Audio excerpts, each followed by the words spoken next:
Hello students, मैं आज आपको पढ़ाऊंगी साइंस का 8th क्लास की साइंस का second chapter microorganism friend and foe. क्या मतलब है बच्चों माइक्रो ऑर्गेनिज्म का?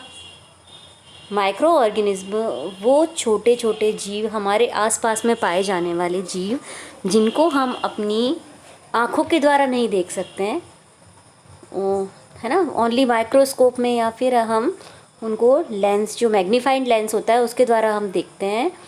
तो इसको हम बोलते हैं माइक्रो ऑर्गेनिज्म, यानी कि सूक्ष्म जीव।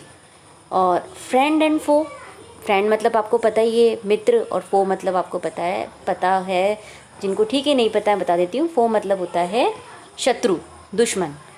तो माइक्रो ऑर्गेनिज्म किस तरह से हमारे मित्र हैं और किस तरह से हमारे शत्रु हैं, वो हम इस चैप्टर में पढ़ते हैं। कि you have seen several kinds of plants and animals, however there are other living organism around us which we normally can not see. These are called microorganisms or microbes. For example, you might have observed that during the rainy season, moist bread gets spoiled and its surface get covered with grayish-white patches. जैसे कि मैंने आपको बताया, आपकी book में बता रहे हैं कि हमारे आसपास पाए जाने वाले ऐसे ऑर्गेनिज्म, ऐसे लिविंग ऑर्गेनिज्म जिनको हम नहीं देख पाते हैं, these are called micro organism और माइक्रोब्स, आँखों से नहीं देख पाते हैं। ठीक है, इसमें इसने बुक में एग्जांपल दिया है कि जैसे हम देखते हैं रेनी सीज़न में ब्रेड है, ठीक है, ब्रेड मॉइस्चर ज़्यादा होता है रेनी सीज़न में। तो ब्रेड क्या, मैं तो कहती हूँ चपाती या कोई भी खाने की चीज़ है जिसको आप 2-4 दिन तक पड़ा रखते हैं तो उसके ऊपर ग्रेइश ऐसे स्पॉट्स आ जाते हैं, जिसको हम अपनी आम बोलचाल की भाषा में फफूंदी लगना बोलते हैं कि भाई फफूंद लग गई इस पर, है ना, कब फफूंद लग गई। साइंस में हम इसको बोलते हैं फंजाई। तो इंग्लिश साइंस में फफूंद को बोलते हैं फंजाई। तो fungi is a micro organism, सूक्ष्म जीवाणु हैं। नेकेड आई से अगर हम देख रहे हैं, मतलब अपनी आँखों से हम देख रहे हैं, तो हमें कैसा लग रहा है कि ग्रेइश पैचेस हैं ना, वैसे मतलब ग्रे कलर का हो गया कि भाई फफूंद लग गई। लेकिन जब हम इसको मैग्नीफाइंग ग्लासेस के द्वारा देखते हैं, है ना, जब हम इसको मैग्नीफाइंग ग्लासेस के द्वारा ऑब्ज़र्व करते हैं तो हम देखते हैं कि छोटे टाइनी ब्लैक राउंडेड स्ट्रक्चर्स उन पैचेस में हमें दिखाई देते हैं। और do you know what these structures are and where do these come from? तो आप हम पढ़ते हैं कि भाई ये स्ट्रक्चर्स क्या हैं और ये कहाँ से आए हैं, ये हम आगे इसी चैप्टर में पढ़ेंगे। तो अब इसमें आपके एक एक्टिविटी दी हुई है, activity collect some moist soil from the field in a beaker and add water to it.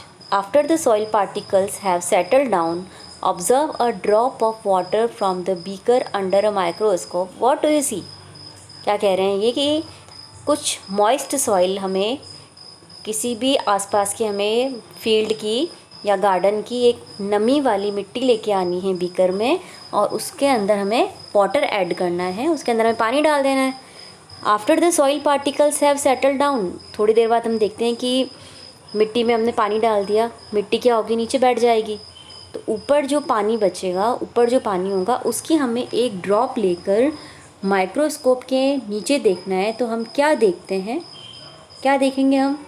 छोटे छोटे सूक्ष्म जीव जो हमें आँखों से नहीं दिखाई दे रहे थे, वो उस पानी में ऐसे बहुत सारे सूक्ष्म जीव थे जो हमें खाली माइक्रोस्कोप के अंदर ही दिखाई दे रहे हैं। एक्टिविटी 2 है, 2.2 है, take a few drop of water from a pond, spread on a glass slide and observe through a microscope. वही सेम प्रोसीजर हमें करना है कि पॉन्ड का हमें पानी लेना है और उसको माइक्रोस्कोप के अंदर, जब भी हम माइक्रोस्कोप के नीचे कोई देखते हैं बच्चों, कुछ भी हमें स्लाइड बना के देखना पड़ता है, ऑब्ज़र्व करना पड़ता है। तो ग्लास स्लाइड पे यही है कि spread on a glass slide, जो पानी का हम लेंगे, पॉन्ड का पानी लेंगे, उसको हमें इस ग्लास स्लाइड पे स्प्रेड कर देना है, फैला देना है, और उसको हमें माइक्रोस्कोप में देखना है। तो वैसे ही हमें माइक्रो ऑर्गेनिज्म यानी कि सूक्ष्म जीव हमें उसमें दिखाई देंगे। This observation show that water and soil are full of tiny organisms. Though not all of them fall into the category of microbes, these microorganisms or microbes are so small in size that they cannot be seen with the unaided eyes. Okay, बहुत छोटे होते हैं इसलिए हमें अपनी आँखों से नहीं दिखाई देते हैं। अनएडेड मतलब हमें बिना किसी अनएड मतलब बिना हमें अनएडेड मतलब यही कि नग्न आँखों से, इसका एग्जैक्ट मतलब हम देखें तो नग्न आँखों से हमें नहीं दिखाई देते। Some of these such as the fungus that grows on bread can be seen with a magnifying glass, other cannot be seen without the help of a microscope. इनमें से कुछ ऐसे होते हैं माइक्रो ऑर्गेनिज्म जो हमें मैग्नीफाइंग ग्लास के द्वारा भी दिखाई दे जाते हैं और बाकी माइक्रोस्कोप के द्वारा ही हम देख सकते हैं। That's why these are called microorganism और microbes. Okay? माइक्रोस्कोप से देखे जाने वाले जीव को माइक्रो ऑर्गेनिज्म भी कह रहे हैं। Then micro organisms are classified into 4 major groups. These groups are bacteria, fungi, protozoa and algae. 4 भागों में हम बेसिकली इनको डिवाइड कर रहे हैं, 4 ग्रुप्स में डिवाइड कर रहे हैं। First bacteria, fungi, protozoa and some algae. Okay, आगे हम डिटेल में पढ़ते हैं इन सब के बारे में। Some of these common microorganisms are shown in figure 2.1 and 2.4. Bacteria, fungi, protozoa and algae. आप देखिए ये फिगर 2.1 एंड 2.4 है। इसमें आप ये देखिए ये बैक्टीरियाज का पिक दिख रहा है हमें, ये हमें एल्गी का पिक दिख रहा है, शैवाल का। These are protozoans, amoeba and this is fungi. Okay, amoeba and paramecium protozoa में आते हैं, तो प्रोटोजोआ ग्रुप में आते हैं। तो ये इसमें आपको एग्जांपल दिया हुआ है। फंजाई में Aspergillus, Penicillium and bread mould. Okay, and this is algae is called Chlamydomonas. I repeat, Chlamydomonas, and this is Spirogyra.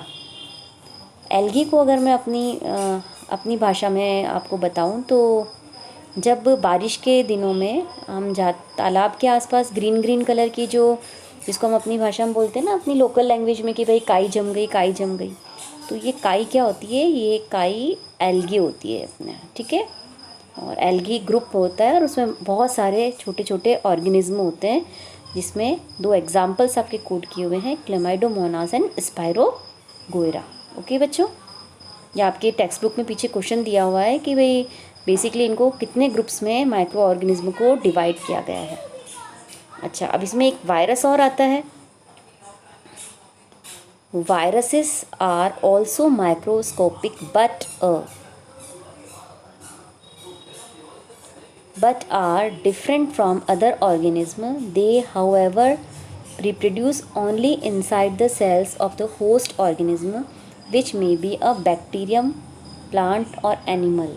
Some of the viruses are shown in 2.5. Common ailments like cold, influenza and most cough are caused by virus. Serious disease like polio and chickenpox are also caused by virus. Virus भी एक microscopic organism हैं, but ये क्या है कि दूसरे सूक्ष्म जीवाणु माइक्रो ऑर्गेनिज्म से डिफरेंट है।